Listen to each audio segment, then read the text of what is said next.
तो अभी हम शुरू करते हैं बेटा, intensity of gravitational field. Last time मैंने आपको इसका कंसेप्ट समझा दिया था कि किसी एक मास के कारण किसी पॉइंट पर इंटेंसिटी ऑफ ग्रेविटेशनल फील्ड निकालनी है तो वो कंटीन्यूअस बॉडी है, और कंटीन्यूअस बॉडी को हम क्या मानेंगे, छोटे छोटे एलिमेंट से मिलकर बना मानेंगे। एक एलिमेंट के कारण इंटेंसिटी ऑफ ग्रेविटेशनल फील्ड निकाल कर फिर उसकी डायरेक्शन देखेंगे, किसी दूसरे एलिमेंट के कारण भी इंटेंसिटी ऑफ ग्रेविटेशनल फील्ड निकालकर उसकी डायरेक्शन देखेंगे। अगर सभी की डायरेक्शन सेम आ रही है तो डायरेक्ट इंटीग्रेशन कर देंगे, और डायरेक्शन अलग आ रही है तो एक्स कंपोनेंट और वाई कंपोनेंट निकालकर ई एक्स और ई वाई निकालेंगे और फिर उसका रिजल्टेंट निकालेंगे। अब यार यहाँ पर इंटेंसिटी ऑफ ग्रेविटेशनल फील्ड की डेफिनेशन क्या है? इंटेंसिटी ऑफ ग्रेविटेशनल फील्ड यानी क्या होता है? Force experience by unit mass, है ना। तो कुल मिलाकर अगर मैंने यहाँ पर ये पूछा है कि due to a rod, due to a rod कहाँ पर? यहाँ से एक्स डिस्टेंस पर अलोंग एक्सेल लाइन। इस रॉड का मास ए में, इसकी लेंथ एल है, तो अगर मैं यहाँ पर m नॉट मास रखता हूं तो force acting on m1, m not क्या होगा? फोर्स ऑन m नॉट किसके बराबर होगा? ये आपको डिराइव करके दिया था मैंने, A physical to G m naught upon एक एंड से distance L plus x. X को मैं ऐसा करता हूं, R ले लेता हूं तो पिछला वाला जैसा लगेगा, R plus L into R. Got it? तो उसके कारण इंटेंसिटी ऑफ ग्रेविटेशनल फील्ड क्या होगी due to this rod? F by M naught यानी कितना होगा? G M upon R into R plus L, R into R plus L. समझ में आ रहा है? ठीक है। अब उसके बाद में ये इसको डिराइव करने की जरूरत नहीं, क्योंकि जो ये मेथड थी उससे आ जाएगा।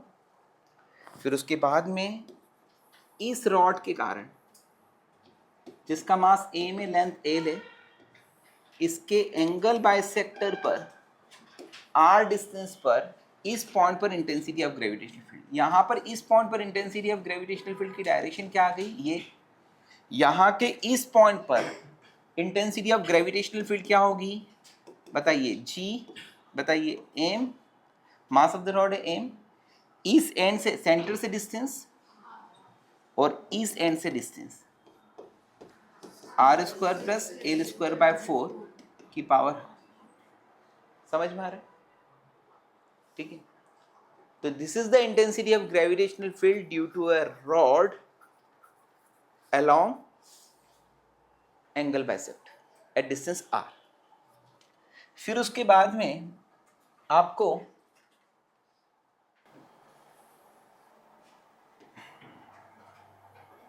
ये एक सेमी सर्कुलर रिंग, ये रिंग है, मास a में, रेडियस r है, मास a में रेडियस r है, सेमी सर्कुलर रिंग है। उसके कारण इस पॉइंट पर इंटेंसिटी ऑफ ग्रेविटेशनल फील्ड इधर आएगी और उसकी वैल्यू क्या होगी? G M by R square into sine pi by 2 upon pi by 2। Sine pi by 2 की वैल्यू 1 होती है, तो 2gm upon pi R square. Got it? ये आया था आपका फॉर्मूला। फिर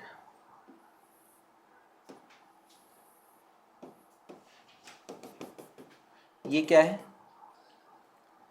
एम मास है, आर रेडियस है, इसका मेजर ऑफ एंगल कितना है? थीटा है। इसके कारण इस पॉइंट पर इंटेंसिटी ऑफ ग्रेविटेशनल फील्ड इधर जाएगी एंगल बाइसेक्टर का, और इसकी वैल्यू क्या होगी? G M by R square into sine of theta by 2 upon theta by 2। ठीक, ओके। एंड देन नेक्स्ट ये कौन सा फार्मूला हुआ? नंबर 4। नंबर 5 वाला फार्मूला जो है वो इंपॉर्टेंट है।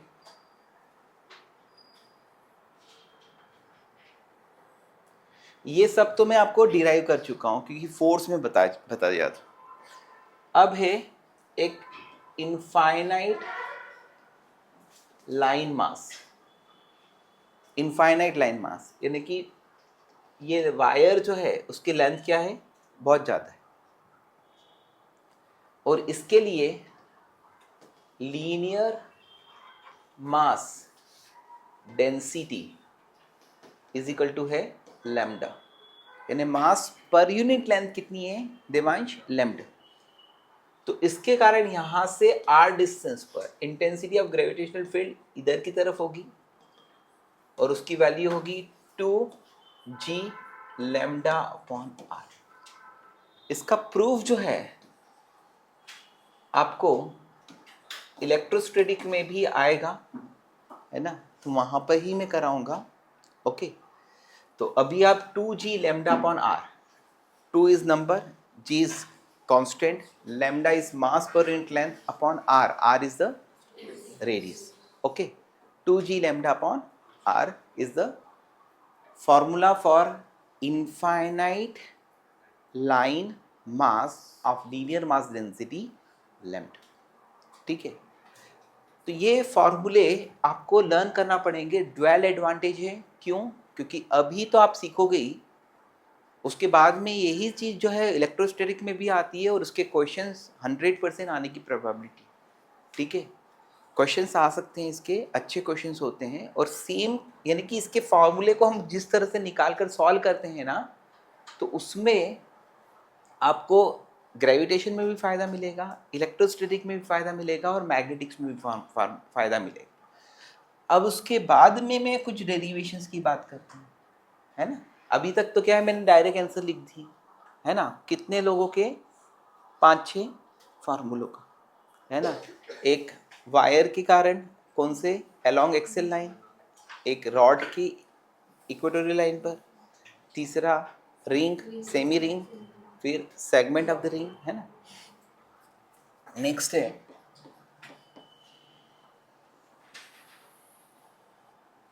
ये है एक कंप्लीट रिंग, इसका मास a में, रेडियस r, इसका मास a में, इसका रेडियस r है बेटा। इसके कारण इसके सेंटर पर इंटेंसिटी ऑफ ग्रेविटेशनल फील्ड निकालनी, समझ में आया? इसके सेंटर पर इंटेंसिटी ऑफ ग्रेविटेशनल फील्ड निकालनी। इसको हम निकालने के लिए बहुत इजी तरीका है। हम लोगों को क्या मानना पड़ेगा कि रिंग छोटे छोटे पार्ट से मिलकर बनी है, एक पार्ट के कारण इंटेंसिटी ऑफ ग्रेविटेशनल फील्ड निकालेंगे, फिर दूसरे पार्ट के कारण निकालेंगे, और उस तरह से डायरेक्शन देखकर फिर हम लोग क्या करेंगे, आंसर निकालने की कोशिश करेंगे। तो कुल मिलाकर यहाँ पर अगर मैंने सपोज करा कि एक पार्ट ये है, गॉट इट, ये एक पार्ट आ गया, इसकी लेंथ आ गई dl, इसके कारण यहाँ पर इंटेंसिटी ऑफ ग्रेविटेशनल फील्ड की डायरेक्शन इधर होगी, है ना। अगर ये एंगल है d थीटा, तो इसके जस्ट अपोजिट एक और पार्ट होगा जिसकी भी लेंथ dl होगी, और उसके कारण इंटेंसिटी ऑफ ग्रेविटेशनल फील्ड क्या होगी, इक्वल एंड अपोजिट होगी, है ना। एक बार समझा देता हूँ कि एक रिंग के कारण कहाँ पे निकालना है, कंप्लीट रिंग एट सेंटर। अगर कंप्लीट रिंग के कारण सेंटर पर निकालना है दोस्त, तो क्या बात है कि हर एक छोटे से एलिमेंट के अपोजिट एक एलिमेंट है जिसके कारण इंटेंसिटी ऑफ ग्रेविटेशनल फील्ड क्या है, इक्वल एंड अपोजिट है। तो इसलिए कंप्लीट रिंग के कारण intensity of gravitational field at the centre क्या होगी, 0। तो फॉर ईच स्मॉल एलिमेंट, है ना, we have one another element, है ना, for which intensity of gravitational field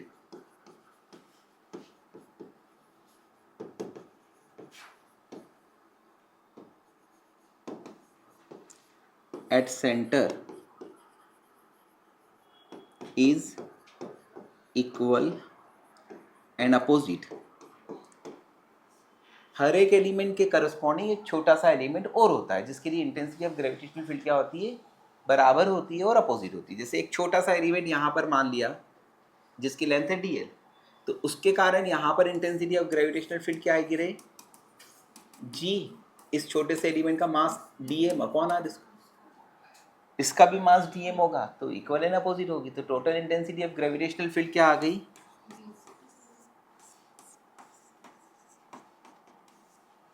तो इंटेंसिटी ऑफ ग्रेविटेशनल फील्ड एक कंप्लीट रिंग के कारण कितनी आएगी, सेंटर पर 0। ठीक है, फिर इसके बाद में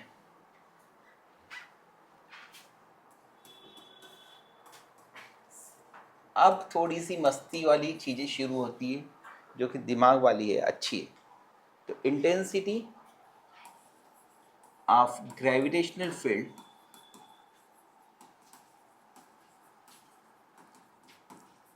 due to ring along axial line। Intensity of gravitational field due to a ring along axial line। अगर अभी सीख लोगे तो इलेक्ट्रोस्टैटिक में डायरेक्टली इनके फार्मूले दिखाऊंगा और उसके आगे के डेरिवेशंस कराऊंगा, है ना। अगर यहाँ पर मैं आपको अभी तक 4-5 डेरिवेशन करा चुका हूँ तो और बहुत सारे भी हमारे बचते हैं जो हम आगे बताएंगे। तो कुल मिलाकर यहाँ पर एक रिंग है, this is a ring,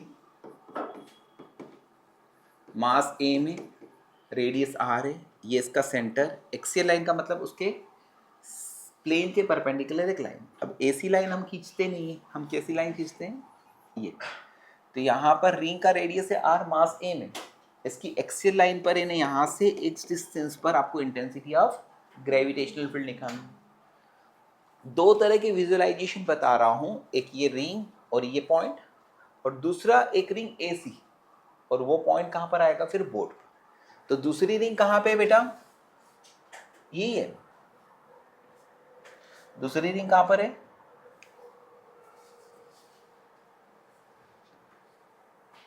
this, ये रिंग ऐसी रखी हुई है और इसकी एक्सियल लाइन कहाँ पर आएगी, बोर्ड, करेक्ट। तो जब मुझे इस रिंग का मास m है, लेंथ l है और उसके कारण इंटेंसिटी ऑफ ग्रेविटेशनल फील्ड निकालनी है एट द सेंटर, तो मैं क्या करूँगा कि इस रिंग पर एक छोटा सा एलिमेंट लूँगा AB, जिसकी लेंथ dl है, जिसका मास dm है, उसके कारण यहाँ पर इंटेंसिटी ऑफ ग्रेविटेशनल फील्ड आएगी। ये डिस्टेंस कितनी है x, ये डिस्टेंस कितनी है r है, तो ये डिस्टेंस क्या होगी √r² + x²। इसके कारण इस पॉइंट पर P पॉइंट पर इंटेंसिटी ऑफ ग्रेविटेशनल फील्ड इधर आएगी। The same we can say that कि एक छोटा सा पार्ट है AB, उसके कारण इस पॉइंट पर इंटेंसिटी ऑफ ग्रेविटेशनल फील्ड किधर आएगी, इधर। ये रिंग हो गई, ये एक्सियल लाइन हो गई, तो इसके कारण इस पॉइंट पर इंटेंसिटी ऑफ ग्रेविटेशनल फील्ड इधर जा रही है।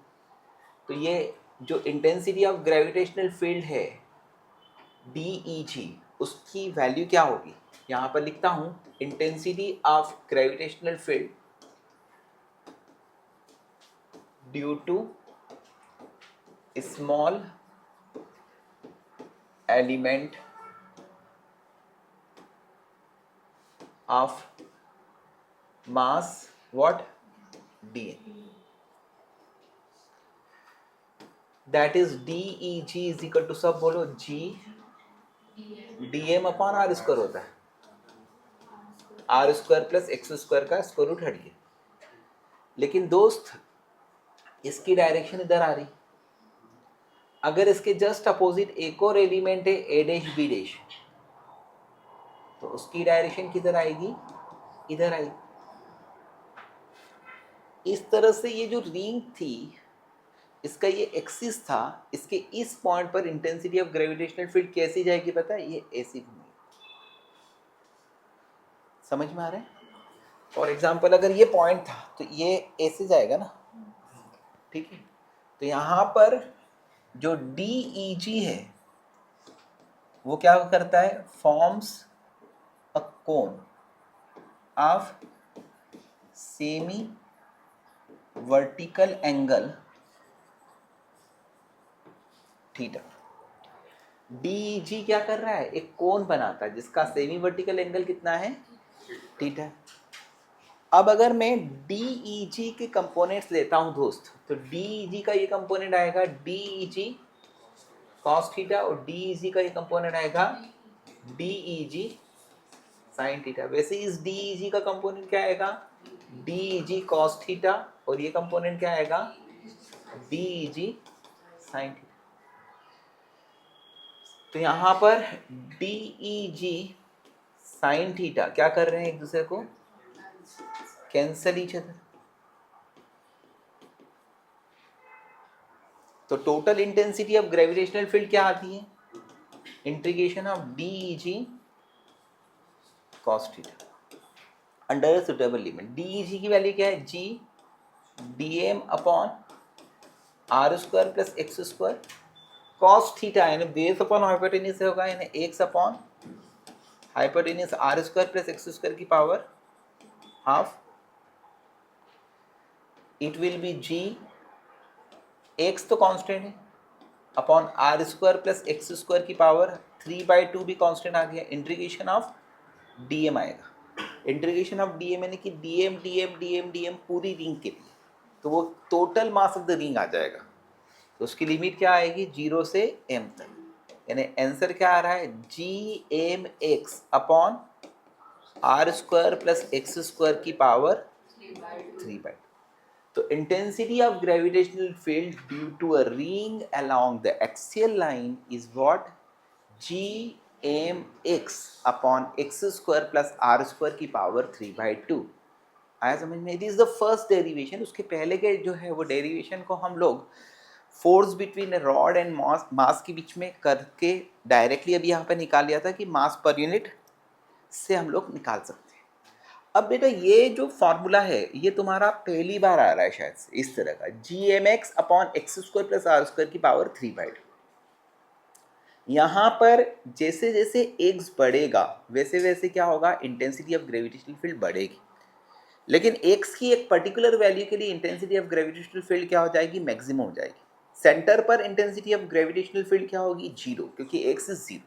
फिर सेंटर से दूर जाने पर, यहाँ से दूर जाने पर यानी x बढ़ने पर इंटेंसिटी ऑफ ग्रेविटेशनल फील्ड पहले बढ़ेगी, मैक्सिमाइज होगी और फिर कम होकर 0 हो जाएगी।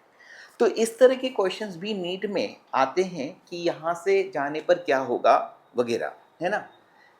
कंसेप्चुअल क्वेश्चन जो लैंग्वेज में आते हैं वो ऐसा बना देते हैं, बाकी यहाँ पे दिख रहा है, ठीक है। अब इसमें एक चीज आती है कि intensity of gravitational field maximise कब हो गई, EG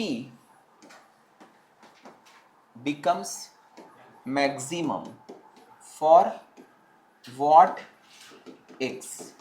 x के किस वैल्यू के लिए इंटेंसिटी ऑफ ग्रेविटेशनल फील्ड क्या हो गई, मैक्सिमम। तो इंटेंसिटी ऑफ ग्रेविटेशनल फील्ड के लिए फॉर्मूला क्या है बेटा, gmx upon X square plus are square की पावर 3/2। तो इसके लिए क्या करना पड़ेगा, dEg बाय dx निकालना पड़ेगा, इसको डिफरेंशिएट करना पड़ेगा with respect to x। gm constant है, डिनोमिनेटर का क्या होगा, square, denominator in x square plus are square की power what 3/2, differentiation of x in 1 minus numerator in x, differentiation of denominator यानी कि इसका डिफरेंशिएशन क्या होगा, पावर का 3/2 x square plus are square की पावर 3/2 माइनस 1 इन 1/2, फिर x square का 2x आर स्क्वायर का 0। अब for maxima and minima DEG by dx को हम क्या करेंगे, 0 से इक्वेट करेंगे। 0 से इक्वेट करा तो 0 इज इक्वल टू क्या होगा, gm, न्यूमरेटर में से मैं क्या कर रहा हूँ, X square plus are square की पावर 1/2 कॉमन निकाल देता हूँ।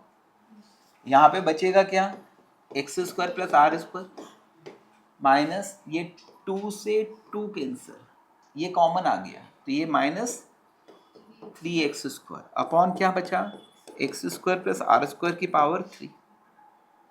इसको इक्वेट कर रहे हैं 0 से, यानी क्या आ रहा है, r square minus 2x square equal to 0, यानी क्या आ रहा है, x is equal to r by √2 plus. तो for x is equal to are by root two the intensity of gravitational field becomes maximum, है ना। नीट में ये भी पूछा जा सकता है कि उसकी मैक्सिमम वैल्यू क्या होगी। जेई में यहाँ पर आपसे ग्राफ पूछे जाते हैं कि intensity of gravitational field versus x का ग्राफ क्या है, और वो ग्राफ को लैंग्वेज में बताना ये कंसेप्चुअल ऑब्जेक्टिव हो जाता है। तो बेटा इंटेंसिटी ऑफ ग्रेविटेशनल फील्ड को मैं y एक्सिस पे लेता हूँ, x एक्सिस पर x को लेता हूँ। ओके, x 0 है, ये रिंग है, ये रिंग है, ये इधर का x, इस पॉइंट पर इंटेंसिटी ऑफ ग्रेविटेशनल फील्ड किधर, इधर, और आगे टुवर्ड्स द रिंग। तो जैसे जैसे x बढ़ेगा इंटेंसिटी ऑफ ग्रेविटेशनल फील्ड क्या होगी, बढ़ेगी। ये AC होकर फिर ये AC होगा।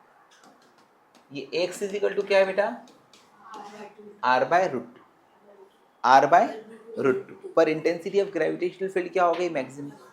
अच्छा, इधर की तरफ इधर की डायरेक्शन में, और इसके इधर की तरफ इंटेंसिटी ऑफ ग्रेविटेशनल फील्ड की डायरेक्शन क्या होगी, इधर होगी।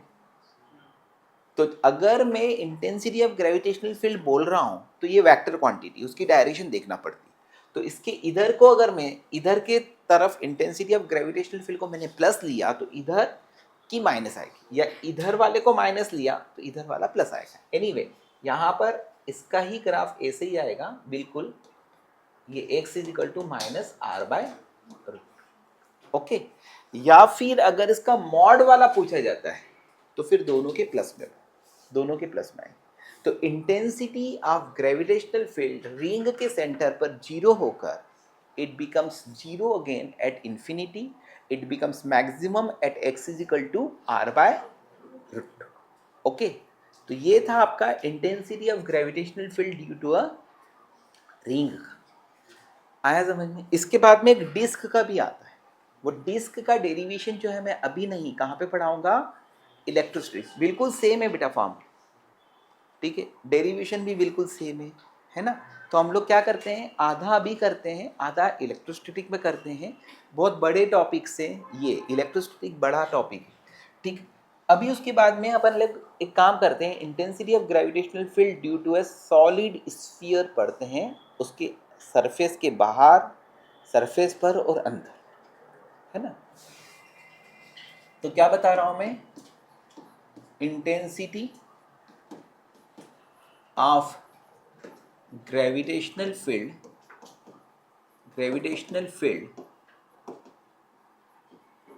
Due to a solid sphere, intensity of gravitational field due to a solid sphere. बेटा अभी के अभी ये याद कर लीजिए, काफी इजी भी है। ये सॉलिड स्फीयर,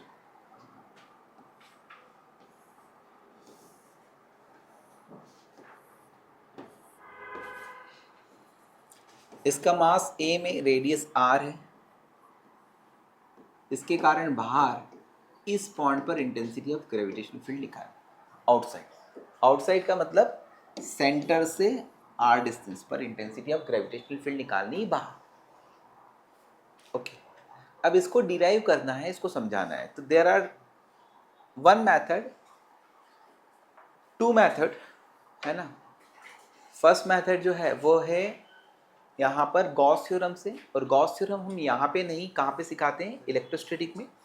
दूसरी मेथड है कि इसका बाहर इसकी ग्रेविटेशनल लाइंस ऑफ फोर्स कैसी होती, उससे समझा। तो मैं अभी यहाँ पर ग्रेविटेशनल लाइंस ऑफ फोर्स के बाहर कैसी होती वो बता रहा हूँ, ठीक है। देखिए, इसके बाहर जो ग्रेविटेशनल फील्ड होता है ना,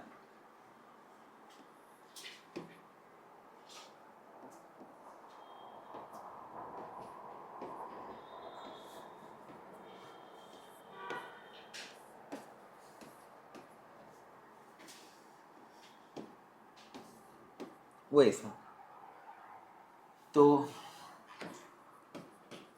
gravitational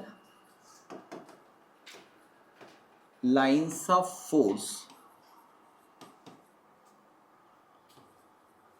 outside the sphere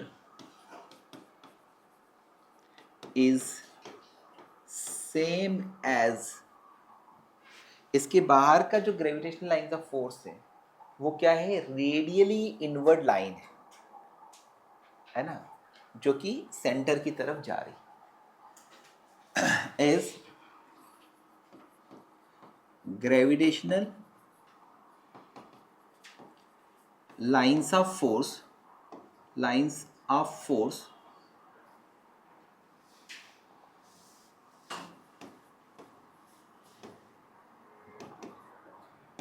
due to a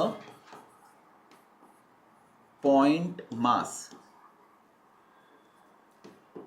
placed at center. मैंने आपको बताया था कि sphere is consider as a point mass, है ना, क्यों? क्योंकि स्फीयर के सराउंडिंग में इंटेंसिटी ऑफ ग्रेविटेशनल फील्ड किसके इनवर्सली प्रोपोर्शनल होती है, आर स्क्वायर। यहाँ पर मैं ये विजुअलाइज करा रहा हूँ कि जो भी स्फीयर, सॉलिड स्फीयर होता है, उसके बाहर ग्रेविटेशनल लाइंस ऑफ फोर्स किसकी जैसी होती है, एक पॉइंट मास जो कि सेंटर पर है। तो इसलिए we can consider entire mass capital M is now placed at the centre, है ना। Therefore we can assume sphere as point mass placed at center। तो इंटेंसिटी ऑफ ग्रेविटेशनल फील्ड उसके आउटसाइड किसके बराबर होगी, उसके आउटसाइड किसके बराबर होगी, जहां पर R greater than capital R है, एक पॉइंट मास जो कि यहां पर रखा है, एक पॉइंट मास से आर डिस्टेंस पर इंटेंसिटी ऑफ ग्रेविटेशनल फील्ड किसके बराबर होती है, जी एम अपॉन आर। तो ये आया आपका intensity of gravitational field due to a point mass at a point P जो कि आउटसाइड लाई कर रहा है। समझ में आया? इसका डेरिवेशन जो है वो सिर्फ इतना ही एक्सप्लेनेशन है, कंसेप्चुअल एक्सप्लेनेशन है कि इसकी इस स्फीयर के कारण जो फील्ड है वो किसकी जैसी है, एक पॉइंट मास जो कि कहाँ पे रखा हूं, यहाँ पे रखा हूं, ठीक है। सेकंड है ऑन सरफेस। सरफेस पर इंटेंसिटी ऑफ ग्रेविटेशनल फील्ड क्या होगी, स्मॉल आर बराबर कैपिटल आर आएगा, तो क्या होगी, G M by capital R square, G M by capital R square, ठीक है, ऑन सरफेस। तीसरा कहां पर आएगा, इनसाइड। तो इनसाइड अगर इंटेंसिटी ऑफ ग्रेविटेशनल फील्ड निकालनी है मुझे, इनसाइड जिसकी रेडियस कितनी है, स्मॉल आर, तो तीसरा आ रहा है इनसाइड, जहां पर आर लेस देन क्या है, कैपिटल आर। इनसाइड निकालना है R less than capital R. Inside ये किसके कारण होगी,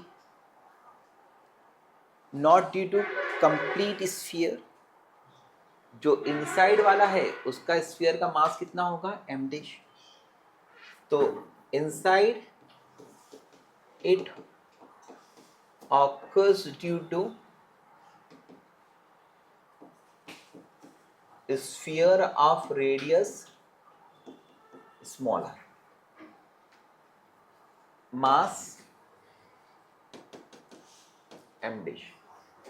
ये किसके कारण ऑकर हो रहा है, कंप्लीट स्फीयर के कारण नहीं, जैसा मैंने आपको वेरिएशन ऑफ जी में बताया था। वेरिएशन ऑफ स्मॉल जी का मतलब होता है एक्सेलरेशन ड्यू टू ग्रेविटी, और acceleration due to gravity is equivalent to intensity of gravitation, है ना। तो इनसाइड यहाँ पे G इज इक्वल टू क्या होता है, is intensity of gravitational field and acceleration due to gravity is same numerically. तो inside G is equal to क्या होगा, G m dash upon small are square. M dash की value अगर हमें निकालना है तो क्या करेंगे, एम डैश की वैल्यू निकालनी है तो हम क्या करेंगे, जी एम डैश यानी कितना, rho into 4/3 pi are cube upon are square. Rho की वैल्यू क्या होगी, M upon 4/3 pi are cube, mass density is equal to mass upon volume है। तो एक तो formula intensity of gravitational field का क्या आ गया, G rho into 4/3 pi r. दूसरा फॉर्मूला क्या आएगा, इसकी वैल्यू रो की वैल्यू रखना, तो G M r upon r, G M r upon R. समझ में आ रहा है? आप वैल्यू रखो ना रो की, M upon 4/3 pi are cube, 4/3 pi से 4/3 पाई कैंसिल होगी। तो these are the formula due to the intensity of gravitational field due to the solid sphere inside outside this sphere। इसमें आपको एक ग्राफ पूछा जाता है, ठीक है, इसमें आपको एक ग्राफ पूछा जाता है और वो ग्राफ जो है ना,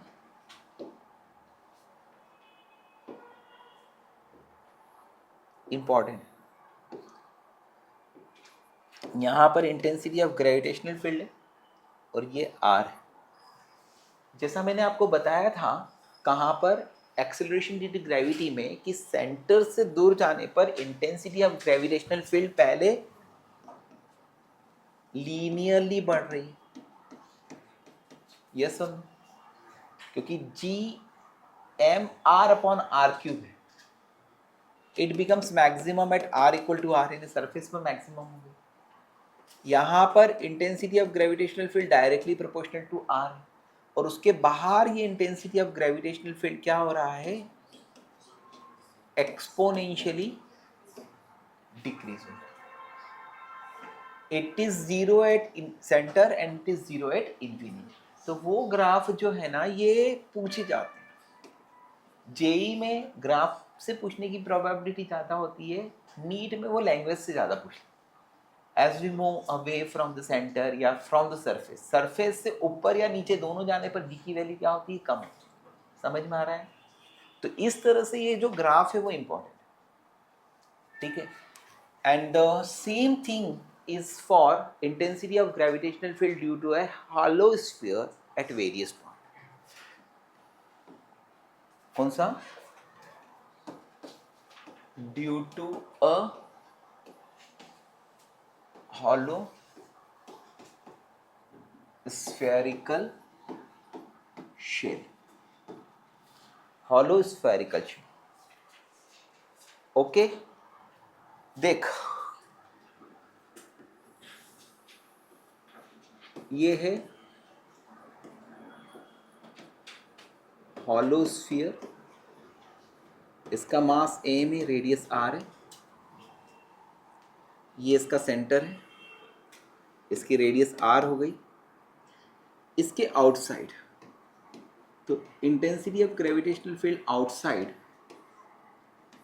आर डिस्टेंस। हॉलो स्फीयर भी बाहर की तरफ इंटेंसिटी ऑफ ग्रेविटेशनल फील्ड किसके जैसी होती है, like a point mass placed at the centre, yes और नो, आया ना? तो इसलिए this spherical shell is equivalent to a point mass placed at this point। तो इसके कारण इस पॉइंट पर इंटेंसिटी ऑफ ग्रेविटेशनल फील्ड क्या आ गई, G M upon small R. On the surface we have same formula, ये सरफेस के लिए हो गया, ये आउटसाइड के लिए हो गया। सरफेस के लिए क्या हो गया, G M upon capital R. Got it? तीसरा इनसाइड, इनसाइड, चलो इनसाइड, ये पॉइंट है R is less than capital R, ये पॉइंट है। ईसी कहाँ पर दोस्त? इनसाइड। इनसाइड क्या होगा? G M dash upon small are square.